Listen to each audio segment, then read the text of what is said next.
وسلم وبارك. لا إله إلا الله لا إله إلا الله لا إله إلا الله محمد رسول الله لا إله إلا الله لا إله إلا الله لا إله إلا الله محمد رسول الله.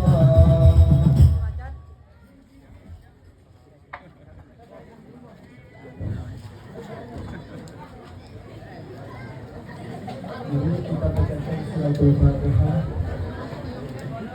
yang sedianya malam hari ini yang akan menyampaikan ceramah adalah Habib Hanif. Beliau dalam kondisi kurang sehat. Mari kita bacakan surat Al-Fatihah. Mudah-mudahan Allah angkat penyakitnya, Allah sehatkan badannya. على هذه النية وكل النيات الصالحة وإلى حضرة النبي صلى الله عليه وسلم الفاتحة.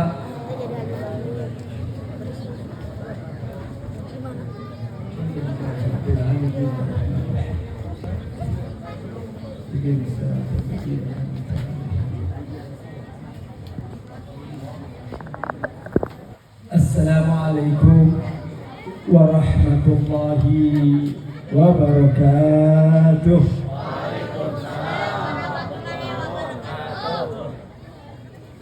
Alhamdulillah alladzi bi ni'matin tatimmu shalihat. Alhamdulillah alladzi waffaqana wa hadana ila siratikal mustaqim. Ashhadu an la ilaha illallah wa ashhadu anna sayyidana Muhammadan abduhu wa rasuluhu la nabiyya ba'dah. Allahumma salli wa sallim wa karrim wa atim wa majid ala habibina wa syafi'ina wa maulana Muhammad الفاتح لما أغلق والخاتم لما سبق ناصر الحق بالحق والهادي إلى صراطك المستقيم وعلى آله حق قدره ومقداره العظيم يا فتاه يا عليم. سيادة الحبائب الفضلاء سيادة العلماء النجباء yang sama kita cintai, sama kita muliakan, segenap para habaib, anak cucu baginda Nabi kita Muhammad sallallahu alaihi wasallam, yang sama kita muliakan, sama kita cintai, segenap para alimul ulama, para masyayikh, para tuan-tuan guru, para tokoh masyarakat, pewaris daripada baginda Nabi kita Muhammad sallallahu alaihi wasallam. Dan tak lupa wabil khusus kepada sahibul bait Ad-Da'i ilallah Habibana al-Mahbub Al-Habib Hud bin Idrus Al-Aidrus Hafidhahullahu wara'ah. Kita doakan semuanya, para habaib kita, para kiai kita yang hadir pada malam hari ini, Allah panjangkan usianya, Allah sehatkan badannya, Allah istiqomahkan dakwanya, Allah menangkan perjuangannya, amin ya rabbal alamin. Dan juga hadir di tengah-tengah kita para habaib, ada Habib Hasan Al-Aidrus, begitu juga ada Habib Hasan Al-Attas, dan masih banyak para kiai, para habaib yang saya tidak bisa sebutkan namanya satu persatu, tapi insya Allah tidak mengurangi rasa takdim dan hormat saya kepada mereka. Kita doakan mudah-mudahan Allah berikan kebahagiaan dari dunia sampai akhirat, amin ya rabbal alamin. Salam hormat, salam takdim saya sampaikan kepada segenap panitia dan keluarga besar daripada Front Persaudaraan Islam Cianjur yang telah bekerja keras untuk mensukseskan acara yang sangat amat mulia ini dalam rangka Hall Sayyidil Walid Al-Habib Idrus bin Hud Al-Aidarus rahimahullah rahmatal abrar. Mudah-mudahan segenap para panitia yang telah bekerja keras untuk mewujudkan acara ini mendapatkan balasan yang berlipat ganda. Amin ya rabbal alamin. Dan pada akhirnya salam hormat, salam takdim saya sampaikan kepada segenap kaum bapak, kaum ibu, hadirin wal hadirat, mukminin wal mukminat, muslimin wal muslimat rahimakumullah. Alhamdulillah.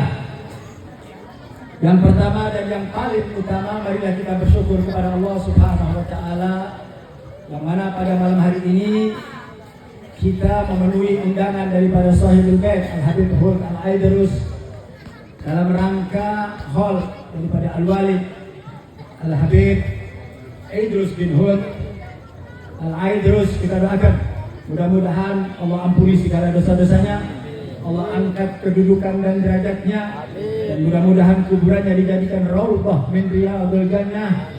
Mudah-mudahan Allah masukkan beliau bersama datuknya baginda Nabi kita Muhammad sallallahu alaihi wasallam. Amin ya rabbal alamin.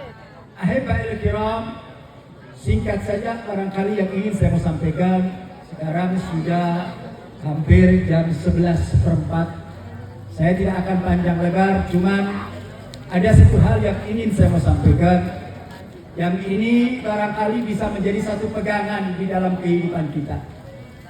Setiap ibadah yang akan kita lakukan harus ditopang dengan ilmu. Kenapa?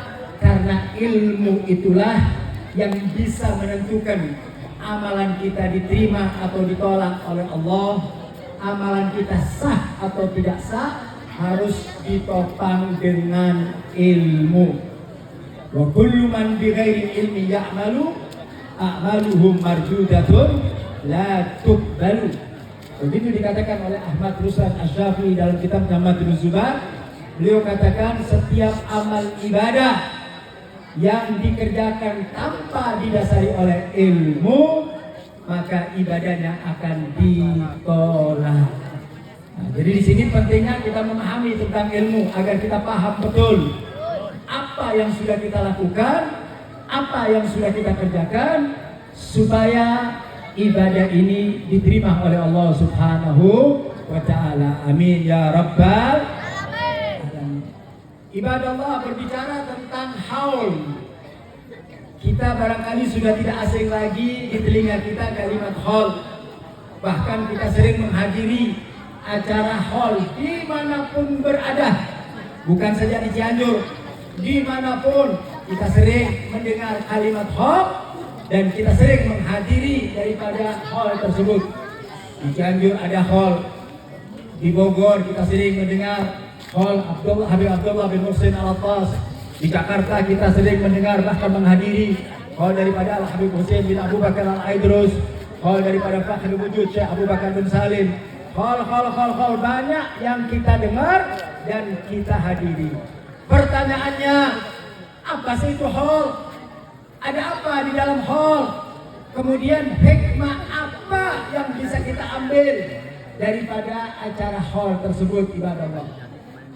Ini harus kita paham, harus kita mengerti, sehingga ketika kita hadir hall, kita tahu persis bahwa hall adalah merupakan syariatnya baginda Nabi kita Muhammad sallallahu alaihi wasallam.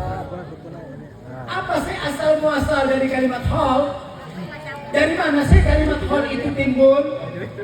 Dari siapakah kalimat hall itu ada?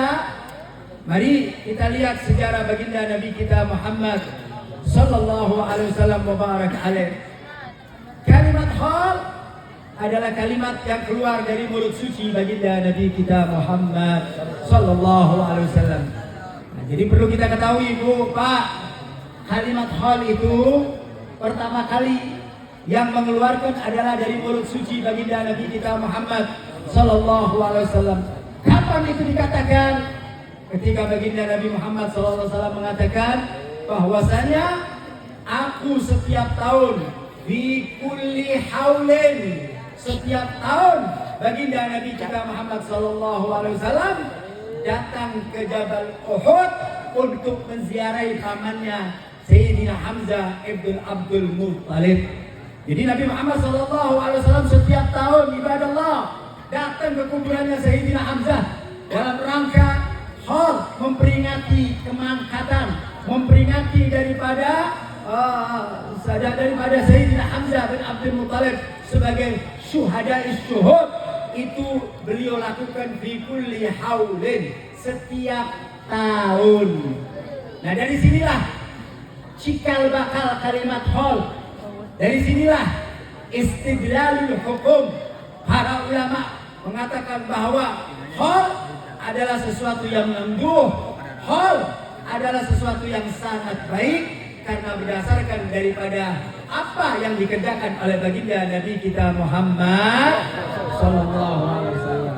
Jadi kalau ada orang mengatakan haul itu nggak ada dalilnya, itu orang tolol alias goblok. Betul. Ngajinya kurang jauh. Betul. Ngopinya juga kurang jauh. Jadi jangan sedikit-sedikit bilang nggak ada dalilnya.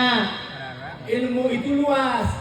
Makanya ketika kita tidak mengerti, jangan suka mengatakan itu nggak ada dalilnya, itu nggak ada sumbernya, itu nggak ada argumentasinya, itu nggak ada Qur'annya, itu nggak ada dalilnya. Jangan gampang-gampang mengatakan demikian sebelum kita mengkaji dan membaca kitab lebih jauh. Jadi apa yang dikerjakan oleh para salafun saleh, baik di kalangan para habaib maupun non para habaib, acara-acara haul seperti ini adalah merupakan tuntunan dan ajaran langsung daripada baginda Nabi kita Muhammad sallallahu alaihi wasallam. Ada yang mengatakan Habib bahwasanya haul itu adalah adat istiadat. Silakan mereka mengatakan haul adalah adat istiadat. Abu Yazid Muhammad bin Ali Al-Maliki dalam satu ucapan yang sangat amat luar biasa, beliau mengatakan adatus sadat, sadatul adat. Kebiasaan atau tradisi orang-orang terhormat itu adalah sebagian daripada penghormatan. Jadi kalau acara haul dianggap sebuah tradisi, nggak apa-apa. Kenapa? Karena ini adalah tradisinya orang baik, karena ini adalah tradisinya orang-orang soleh, karena ini adalah tradisinya orang-orang yang dicintai oleh Allah Subhanahu wa Ta'ala. Jadi silakan yang mau mengambil dalil bahwasanya Nabi SAW fi kulli haulin, setiap tahun mengadakan daripada haul kepada pamannya, atau sebagian lagi mengatakan ini adalah tradisi, ini adalah kebiasaan, nggak apa-apa. Yang namanya kebiasaan yang baik itu insya Allah akan menjadi kebaikan. Bahkan dijelaskan di dalam kitab usul fikih. Kalau kita belajar usul fikih, al-adah al-muhakkamah, yang namanya adat itu bisa jadi hukum, saudara. Yang namanya adat, kebiasaan itu bisa menjadi hukum selama kebiasaan itu tidak menyimpang daripada syariatnya baginda Nabi kita Muhammad. Silakan bikin kebiasaan, silakan bikin tradisi, silakan bikin adat istiadat, apalagi adat istiadat yang dirintis oleh para salafun saleh, apalagi adat istiadat yang dijalankan oleh para karuhun, para leluhur, adat-adat yang baik, sudah barang tentu itu semuanya berdampak positif. Mari kita lihat saudara, kenapa haul itu menjadi acara yang baik. Kalau dinilai haul adalah sebuah adat, kalau dinilai haul adalah sebuah kebudayaan, ya kebudayaan yang punya nilai baik. Dari mana baiknya Habib? Dari mana positifnya? Mari perhatikan baik-baik kepada Allah. Kita bikin acara haul. Saya mau tanya, dari awal acara Ba'dal Isya sampai sekarang, acaranya apa saja? Baca Yasin, betul? Betul. Baca Ratib, betul? Betul. Baca Tahlil, betul? Baca Maulud, betul? Kemudian kita mendengarkan mau'izatul hasanah dari para habaib, para kiai, betul? Betul. Kira-kira semua itu baik apa buruk? Baik. Bagus apa tidak? Bagus. Kalau itu baik, terus apa yang dimasalahkan? Kecuali kalau hall diganti. Pakai apa Habib? Goyang dombre. Ada hall pakai goyang dombre? Undang dangdutan. Nah, hall-hall yang demikian itu bukan hall.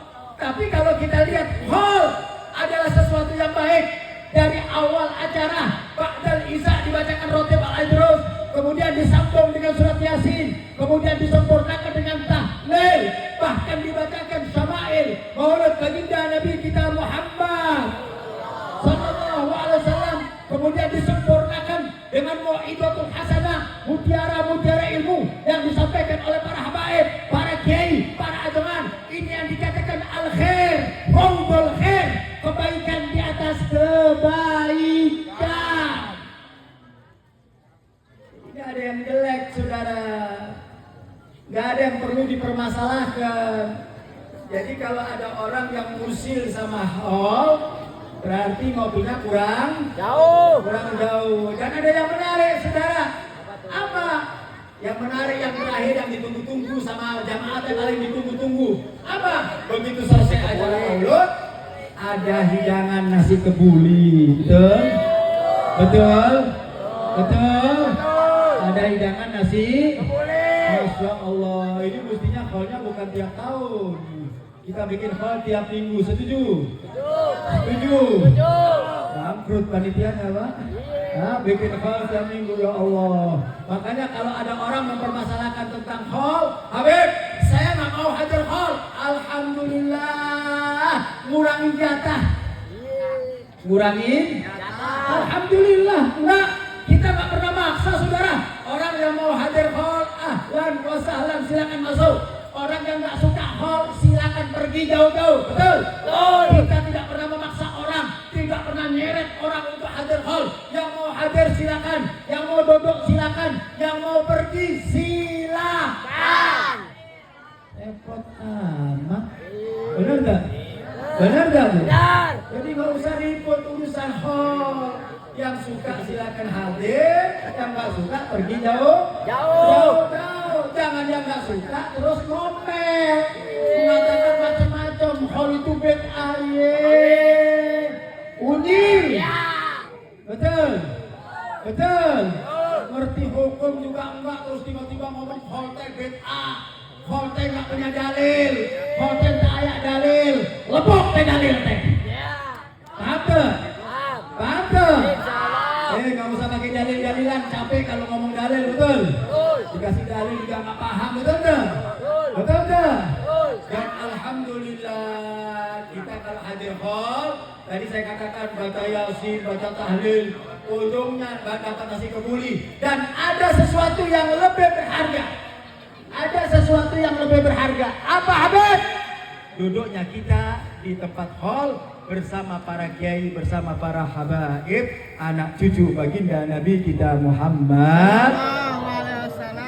Pak, di acara hall ini kita bisa menatap muka para habaib. Di acara hall ini kita bisa bertemu dengan ajengan dan orang-orang yang baik. Kita ini yang hadir, punten. Kita ini yang hadir bukan orang baik, betul? Betul. Kita ini yang hadir ahli maksiat, betul? Betul. Kita ini yang hadir suka berbuat dosa, betul? Betul. Termasuk saya, banyak dosa, banyak maksiat, tapi alhamdulillah hadir hall, kumpul sama orang soleh, kumpul dengan para habaib Nabi kita Muhammad sallallahu alaihi wasallam. Dalam hadis yang mengatakan, yuhsyarul mar'u ma'aman ahbabta. Ini janji Nabi, Bu. Masih sadar? Masih hidup? Masih hidup, Bu? Jawabnya terrepot, Ibu. Udah makan belum, Bu? Bu, udah makan belum? Belum. Alhamdulillah. Sama. Hah? Masya Allah. Bu, kumpul sama orang soleh senang tak, Bu? Duduk sama habaib senang tak, Bu? Senang. Pak, baik. Jadi di mata kalian selalu memandang orang soleh. Bu, jadikan mata kalian memandang orang soleh. Ya, kami orang kotor, kami orang najis, kami orang jorok, kami suka bermaksiat. Tapi alhamdulillah mata kami senantiasa memandang orang-orang soleh.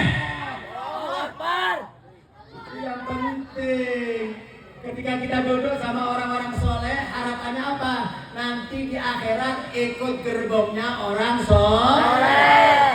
Bu, ibu teh naik kereta nggak apa-apa, kereta gerbong paling belakang nggak apa-apa, nyampainya sama tuh. Walaupun gerbong paling belakang, habaib kiai gerbong paling depan nggak apa-apa, yang penting satu gerbong. Begitu gerbongnya sampai di stasiun, ibu bapak juga nyampe di stasiun. Betul. Kita bukan orang baik, orang salah, orang banyak dosa, tapi alhamdulillah berkat khor kita duduk sama orang soleh, duduk sama para habaib. Betul? Mudah-mudahan di akhirat dikumpulkan dengan para habaib. Mudah-mudahan di akhirat kumpul dengan mereka para ajengan. Betul? Habaib dan ajengan adalah dua sidoli yang kebersamaannya wajib untuk kita muliakan. Betul? Tapi saya nggak tahu di Cianjur ini, saya mau tanya, di Cianjur ini ada nggak orang-orang yang nggak percaya sama habaib? Banyak. Ada? Banyak. Hah? Banyak. Ada enggak? Banyak. Anak buahnya si Iman ayah tuh dia? Ayah. Hah? Ayah. Bu, kalau ketemu ada anak buahnya si Iman di sini berarti anak buahnya teh gelo. Paham tuh Bu? Saya nggak usah ngejelaskan masalah dalil, percuma. Ibu bapak saya jelaskan dalil juga nggak percaya. Tapi simpel saja saya katakan, para habaib bukan setahun 2 tahun, ratusan tahun berada di Indonesia, betul? Berjuang bersama para kiai, betul? Memerdekakan ini bangsa bersama habaib, betul? Membela dan mengusir penjajah adalah habaib dan kiai, betul? Tiba-tiba muncul si Iman. Masya Allah. Manusia model begini teh muncul baru sekarang. Dulu nggak ada Pak zaman begini teh. Betul. Nggak ada, baru sekarang model-model orang kayak Imat. Mungkin salah obat kali si Imat teh Bu. Minum obatnya teh keliru. Obatnya mestinya obat buat manusia, obat anjing yang diminum. Betul. Habaib tadi bermasalah, dikatakan habaib teh nasabnya putus yang model begitu teh Bu. Jangan ikut-ikutan yang begitu Bu ya. Pak, nggak usah ikut-ikutan yang begitu. Ikutin para habaib. Habib Hud, ikutin itu semuanya. Ya, udah jalan sama para habaib. Insya Allah dengan kita mengikuti para habaib, habaib mengikuti dato-datonya sampai kepada baginda Nabi kita Muhammad Sallallahu Alaihi Wasallam. Habib, apakah boleh kalau saya tidak mencintai habaib? Boleh saja. Benar nggak? Yang mau cinta sama habaib mangga, yang nggak cinta juga mangga. Nggak apa-apa. Habaib tidak pernah maksa-maksa kita. Wajib cinta habaib. Wajib menghormati habaib. Enggak. Kalian mau cinta sama habaib, kalian yang untung. Kalian benci sama habaib, kalian yang rugi. Habaib nggak pernah rugi, saudara. Betul. Jadi kalau ada orang mengatakan saya nggak cinta sama habaib, nggak apa-apa. Kami para habaib nggak butuh penghormatan, saudara. Betul? Kami para habaib nggak butuh sanjungan. Kalian cintai nggak apa-apa, kalian musuhin pun nggak rugi. Jadi sederhana aja Pak ya.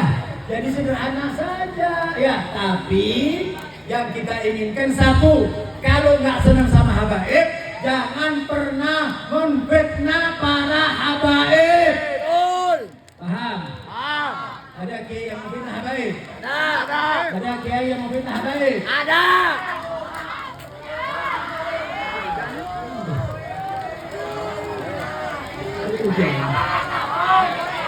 Kamar aneh tau weh. Lanjut. Boleh pindah tapi nggak usah lagi bersuara. Lanjut. Boleh pindah tapi nggak usah bersuara. Silakan pindah tapi nggak usah bersuara.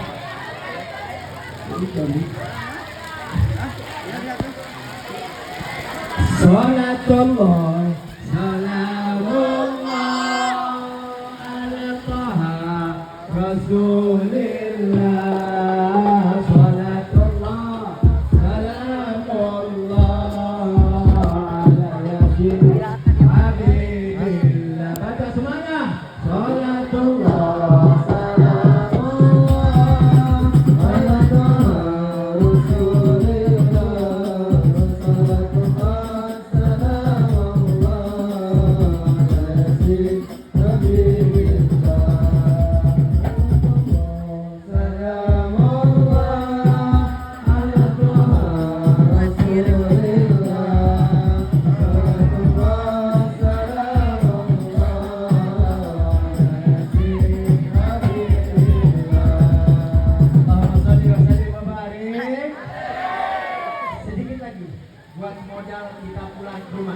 supaya kita punya dan membawa manfaat di rumah. Tadi saya katakan orang mau cinta sama habaib silakan, orang mau benci sama habaib juga silakan. Tapi satu hal yang perlu saya sampaikan, jangan pernah menfitnah para habaib. Saya mau tanya, ada nggak kiai yang fitnah habaib? Banyak nggak kiai yang fitnah habaib? Banyak nggak kiai yang fitnah habaib? Banyak, Habib. Baik, kita akan mencoba untuk mengklarifikasi, saudara. Ini sudah tersebar di video. Ada seseorang yang bukan kiai, seorang yang bukan ulama, hobinya cuma bawa gitar, suka menyanyi. Sehat ya? Omai Rama, Sehat Habib. ya? Bang Haji Omai Rama sekarang menjadi duplikatnya ulama. Kapan hajinya, kapan pesantrennya, tiba-tiba ulama, sekarang tiba-tiba si Bang Haji Omai Rama bicara tentang nasab.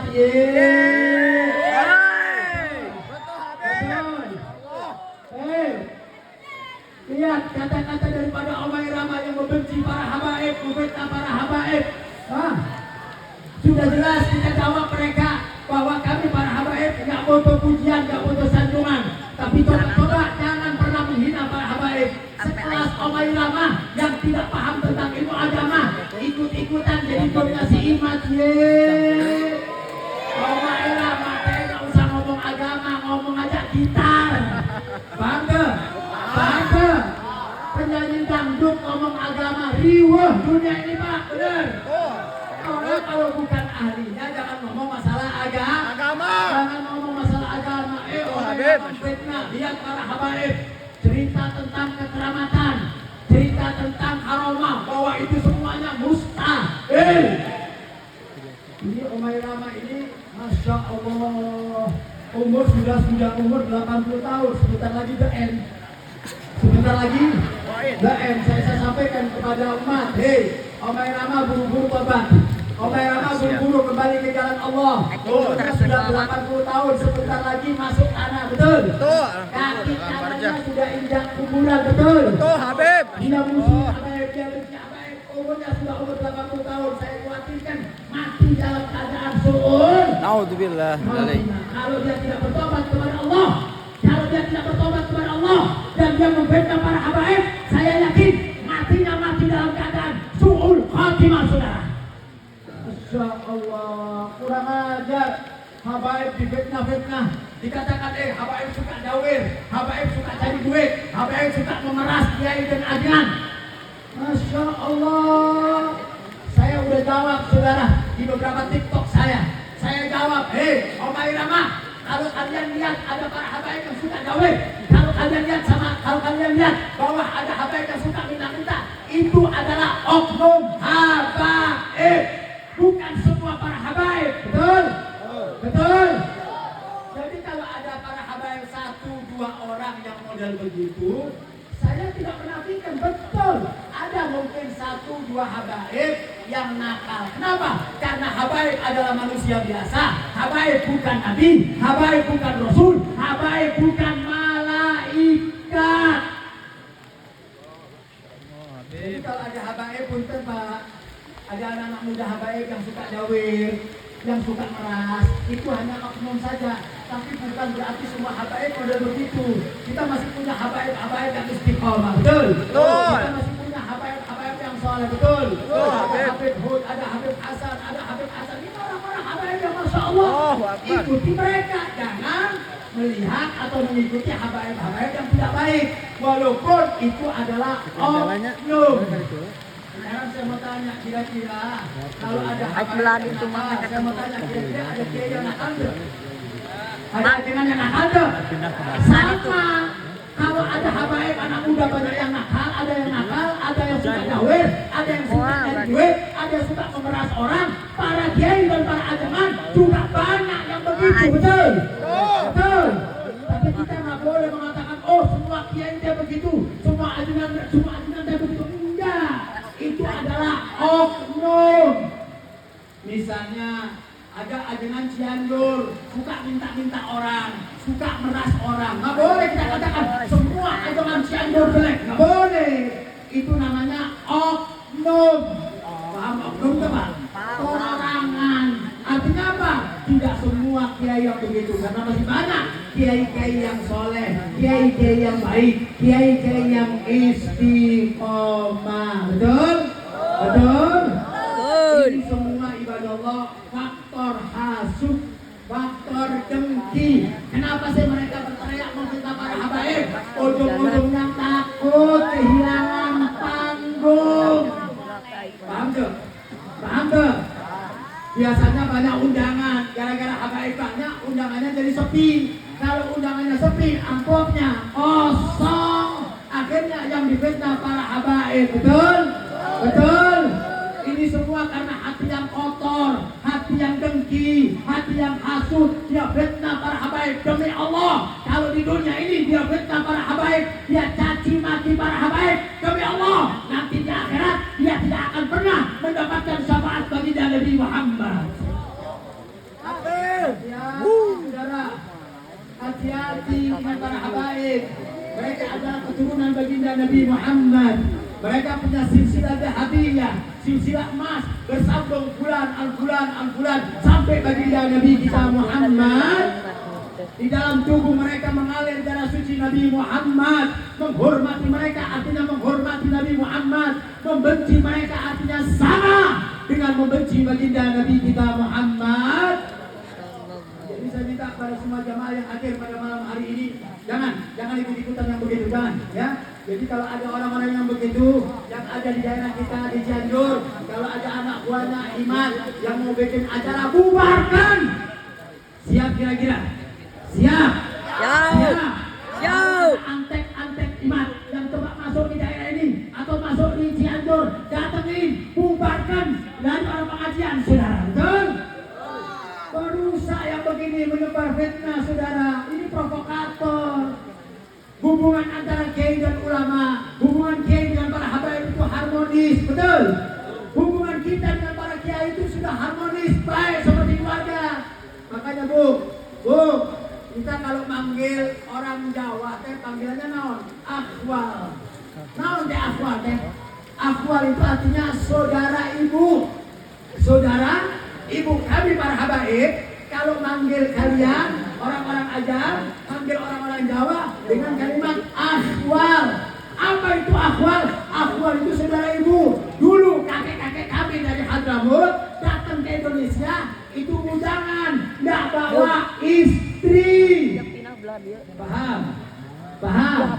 Jadi kita punya kakek-kakek dulu para habaib berangkat dari Hadramut, dari Yaman menuju Indonesia. Mereka berdakwah dan berdagang. Itu mereka nggak bawa istri, sampai di Indonesia mereka berdakwah dan berdagang dan kemudian mereka menikah dengan pribumi. Kira-kira sampai di sini paham? Paham? Jadi Bu, saya kalau diurut ibu saya yang ketiga, kakek saya yang ketiga ketemu dengan orang Jawa.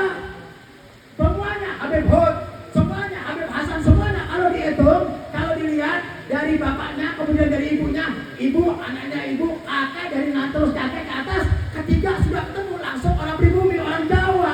Jadi semuanya habaib ini, ibu dan kakeknya itu orang Jawa, makanya dipanggil akhwal. Paham? Nah, jadi ikatan kekeluargaannya itu kuat antara habaib dengan kiai, antara habaib sama ajeng itu hubungannya kuat. Memang ada hubungan darah sehingga nggak bisa dipisahkan. Dan yang terakhir yang ingin saya mau sampaikan ibadah Allah, sengaja orang-orang model iman ini dilahirkan. Kenapa? Karena ingin mengusik para habaib. Mereka tahu bahwa para habaib, masya Allah, mempunyai jamaah yang luar biasa. Majelisnya di mana-mana, pengajiannya di mana-mana. Mereka nggak suka dengan itu, saudara. Jadi intinya, kenapa lahir manusia-manusia seperti Iman? Kenapa lahir manusia-manusia seperti Oma Irama? Tujuannya cuma satu, mau menghancurkan habaib. Tapi alhamdulillah sampai detik ini habaib difitnah, habaib makin subur, betul? Hol para habaib makin banyak, pengajian para habaib makin banyak, acara-acara dan para habaib makin banyak. Jadi habaib makin diusik, habaib makin makmur, makin banyak, makin berjaya. Masya Allah. Jangan coba-coba ganggu habaib, saudara. Habaib itu seperti kayu baru, makin dibakar makin harum baunya. Betul? Makin dibakar makin harum baunya. Karena habaib memang adalah anak keturunan baginda Nabi Muhammad Sallallahu Alaihi Wasallam. Tidak ada satu manusia pun di bawah bumi ini yang mampu menghancurkan para habaib. Kenapa? Karena ini adalah janjinya baginda Nabi Muhammad Sallallahu Alaihi Wasallam. Doanya Nabi Muhammad, Pak. Dengarkan baik-baik. Ketika terjadi pernikahan antara Fatimah Zahra dengan Ali bin Abi Thalib, apa di antaranya? Begitu sudah menikah, Nabi mendoakan Allahumma akhrij minhuma katsirun thayyib, ya Allah, keluarkan dari surga mereka keturunan-keturunan yang banyak dan keturunan-keturunan yang baik. Artinya apa? Ini adalah doa baginda Nabi kita Muhammad Sallallahu Alaihi Wasallam. Ceritanya habaib bilang ke ayah, nggak ada ceritanya habaib bilang itu ke ayah. Makanya ibu bapak sekalian, ibu bapak bersyukur kepada Allah bahwa ibu bapak adalah pecinta para habaib. Betul? Saya mau tanya, cinta sama habaib? Cinta sama cucu Rasul? Cinta sama Durian? Insya Allah masuk surga bersama para habaib. Amin. Amin. Cinta para habaib terus makin banyak. Betul? Para habaib tidak bisa hilang, saudara. Cintai para habaib, itu adalah modal kalian. Itu adalah pegangan kalian. Ikuti jalannya para habaib, hadiri acara-acara para habaib, belajar bersama para habaib. Insya Allah kalau di dunia kita kumpul dengan para habaib, maka yakinlah nanti di akhirat kita akan bertemu dengan para habaib. Amin. Allahumma amin. Allahumma amin. Kita tutup dengan selawat, dan doa kepada Allah Subhanahu Wa Taala. Ya Arhamar Rahimin.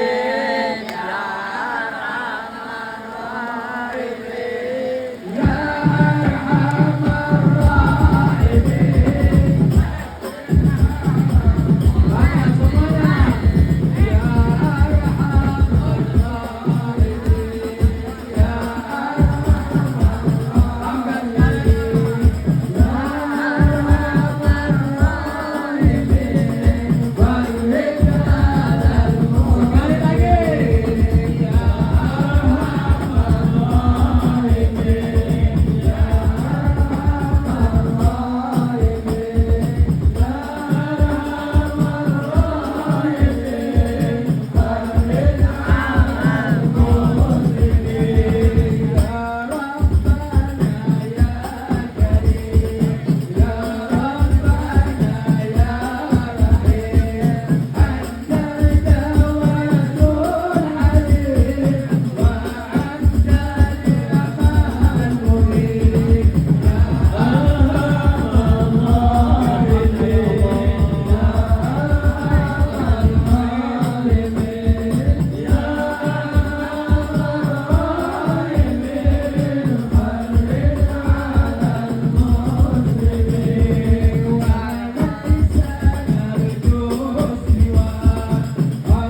semua. Amin.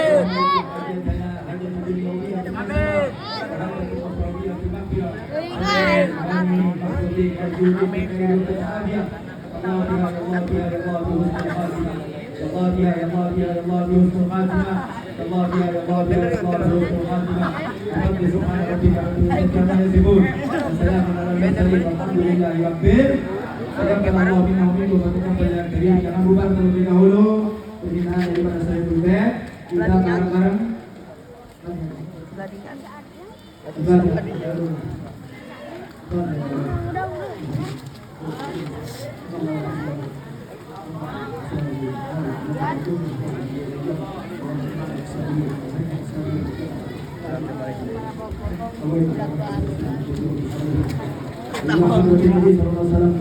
Fatihah.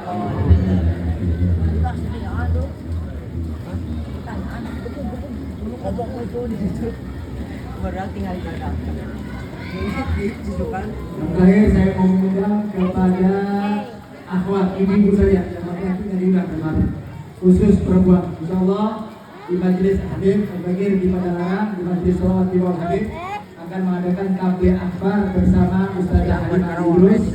Insyaallah pada tanggal 22 Juni. Catat tanggal 22 Juni hari Minggu pagi jam 7 pagi sampai selesai. Tempatnya di Padalarang, depan PN Kertas. Sekali lagi, depan PN Kertas, di samping stasiun kereta api bus. Kalau ibu sampai di stasiun kereta api itu ada baliho besar. Dan majelis sholawat di Wal Habib insyaallah akan diadakan tanggal 22 Juni hari Minggu jam 7 pagi sampai selesai dan akan dihadiri langsung oleh Mukarramah Ustazah Halimah Idrus. Siap datang Bu, siap.